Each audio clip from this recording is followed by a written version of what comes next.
کن لوگوں کی نماز قبول نہیں ہوتی؟ مردوں کے کون سے ایسے کام ہیں جن کے کرنے سے نماز ان کے کانوں کے اوپر نہیں جاتی؟ حضور صلی اللہ علیہ وآلہ وسلم نے فرمایا، ایسی عورت کی کوئی نماز قبول نہیں ہوتی جس میں یہ نشانیاں ہوں۔ بسم اللہ الرحمن الرحیم۔ نبی کریم صلی اللہ علیہ وآلہ وسلم نے یہ بات بیان کی تھی کہ جو عورت جوان ہو جائے جب تک سر پر دوپٹہ نہیں کرتی اس کی نماز نہیں ہوتی۔ آپ صلی اللہ علیہ وآلہ وسلم نے فرمایا، جو عورتیں اپنے بالوں کو نہیں ڈھانپتی اس کی بھی نماز قبول نہیں ہوتی۔ رسول اللہ صلی اللہ علیہ وآلہ وسلم نے فرمایا، اگر کوئی مسجد میں جاتی ہے عورت عطر اور خوشبو لگا کر، جب تک یہ غسل نہیں کرتی نماز بھی اس کی قبول نہیں ہوتی۔ اس لیے فرمایا، اے عورتوں کی جماعت، تم میں سے کوئی مسجد میں جانا چاہے تو خوشبو لگا کر نہ جائے جب تک یہ غسل نہیں کر لیتی، یہ نماز یا عبادت قابل قبول نہیں۔ خاوند کی نافرمانی کرنے والی حدیث کے الفاظ ہیں، 3 ایسے لوگ ہیں ان کی بھی نماز قبول ہونا تو دور کی بات کانوں سے بھی اوپر نہیں جاتی۔ وہ کون سے لوگ ہیں؟ جانی غلام مالک کی اجازت کے بغیر دوڑ گیا ہے، وہ جا کر تہجد بھی پڑھے گا، کانوں سے اوپر نہیں جائے گی۔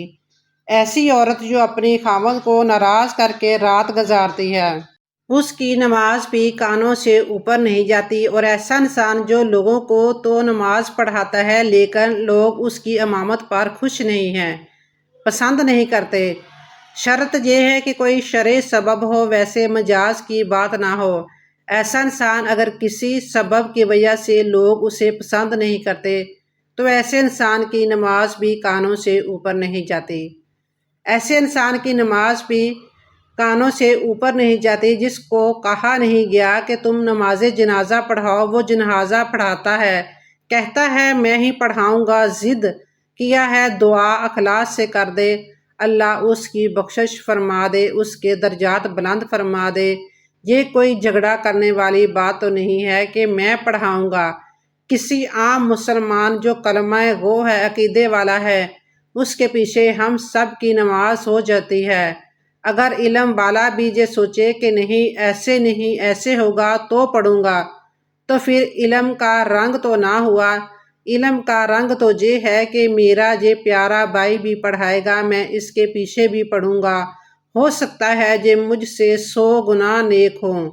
میں کیوں اس طرح اپنی سوچ بنائے بیٹھا ہوں کہ مجھ سے بڑا کوئی نیک نہیں؟ اللہ ذوالجلال نے ایسے دنیا میں نیک بندے رکھے ہیں، ہم نے کبھی ان سے ملاقات نہیں کی ہوگی۔ اللہ کے بڑے بڑے نیک بندے ہیں۔ امام بغوی کہا کرتے تھے کہ تقویٰ ایک یہ بھی ہے۔ رسول اللہ صلی اللہ علیہ وآلہ وسلم نے فرمایا، جو شخص رکوع و سجود کو مکمل طور پر ادا نہیں کرتا اس کی نماز نہیں ہوگی۔ رسول اللہ صلی اللہ علیہ وآلہ وسلم نے ایک اور جگہ پر فرمایا، جو شخص جان بوجھ کر نماز کی حالت میں اپنے دائیں بائیں موجود لوگوں کو پہچان لے اس کی نماز نہیں ہوتی۔ امام جعفر صادق رحمۃ اللہ علیہ فرماتے ہیں، حاقن، عاقب اور حاذق کی کوئی نماز نہیں۔ حاقن وہ ہوتا ہے جو پیشاب کو روکے رکھے، عاقب وہ ہے جو پخانے کو روکے رکھے، اور حاذق وہ ہے جن کے موزے تنگ ہوں اور پاؤں کو دباتے ہوں۔ ایک دفعہ کا ذکر ہے کہ ایک بندہ حضرت علی رضی اللہ تعالیٰ عنہ کے پاس حاضر ہوا۔ اس نے حضرت علی رضی اللہ تعالیٰ عنہ کو سلام کیا۔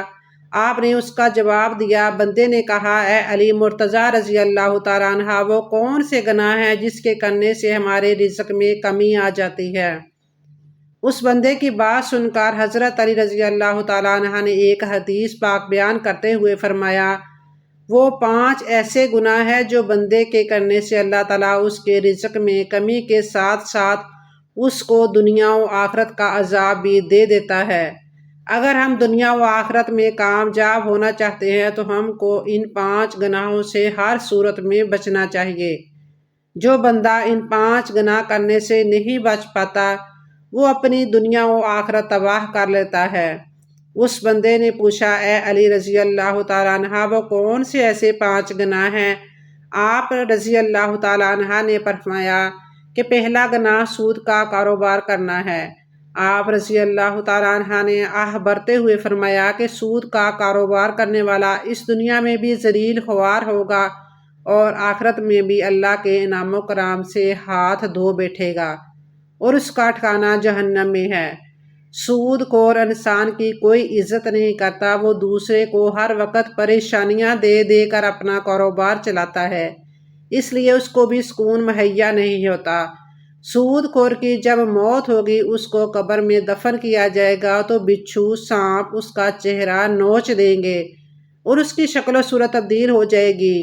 آپ نے ایک سود خور کی بات بتاتے ہوئے فرمایا کہ ایک سود کا کاروبار کرنے والا کسی جگہ سے گر کر مر گیا، اس کے گھر والے بہت غم زدہ ہوئے۔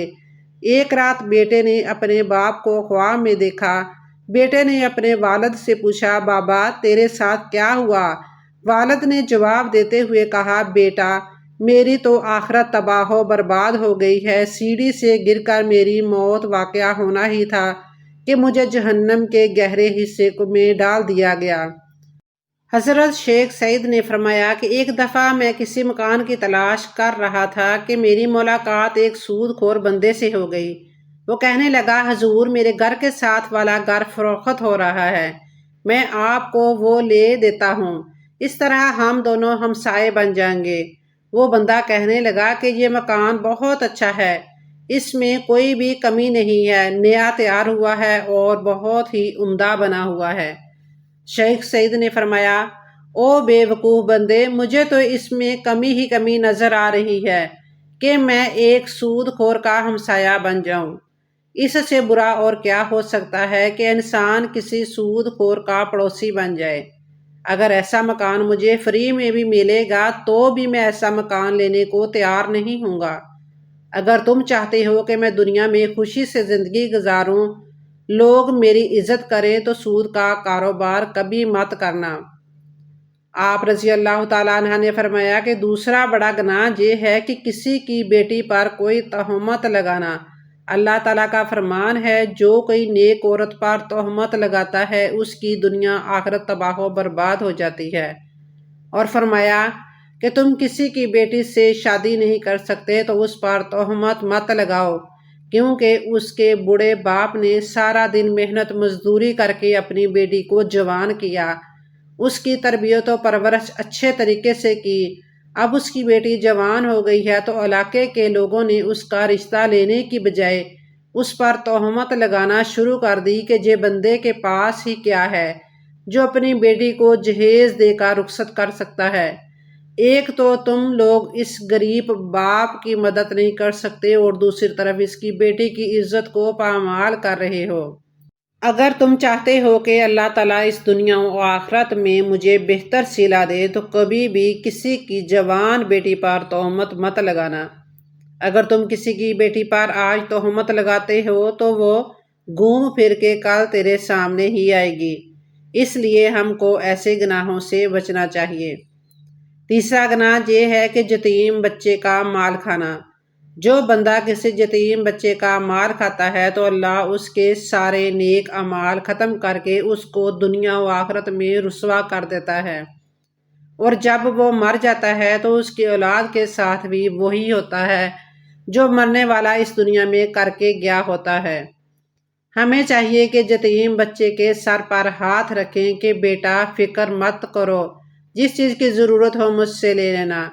ہمارے نبی اکرم صلی اللہ علیہ وآلہ وسلم نے فرمایا کہ قیامت کے دن میں اور یتیم کی کفالت کرنے والا ایسے ہوں گے جیسے ہاتھ کی دو انگلیاں قریب قریب ہوتی ہیں۔ چوتھا گناہ شرک کرنا ہے کہ اللہ تعالیٰ کے سوا کسی اور کو خدا ماننا ہے۔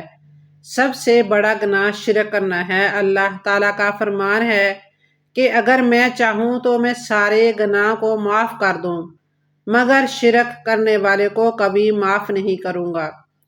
حضرت علی رضی اللہ تعالیٰ عنہ نے پانچواں گناہ جادو کو کہا ہے کہ جو بھی کوئی کسی پر جادو ٹونا کرتا ہے تو اس بندے کی فلاں نقصان ہو جائے گا۔ آپ رضی اللہ تعالیٰ عنہ نے فرمایا کہ جادوگر کا کھانا پینا حرام ہے۔ جادوگر کے بارے میں بیان کرتے ہوئے آپ نے جہاں تک فرما دیا ہے کہ جادوگر دائرہ اسلام سے فارغ ہو جاتا ہے، وہ کفر کرتا ہے۔ جادوگر اگر کسی پر جادو کرتا ہے تو وہ ایک نہ ایک دن گھوم پھر کر جادوگر پر الٹا پڑ جاتا ہے۔ اگر آپ دنیا اور آخرت کو بہتر بنانا چاہتے ہو تو ایسا خطرناک گناہ کبھی نہ کرنا۔ یہ 5 گناہ ایسے ہیں جن کے کرنے سے انسان اپنے اللہ تعالیٰ کو ناراض کر لیتا ہے۔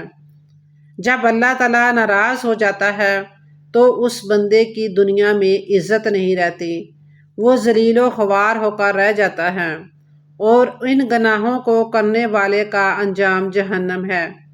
ہمیں چاہیے کہ ہم ایسے گناہوں سے دور رہیں تاکہ اللہ تعالیٰ ہم پر اپنا کرم نازل فرمائے۔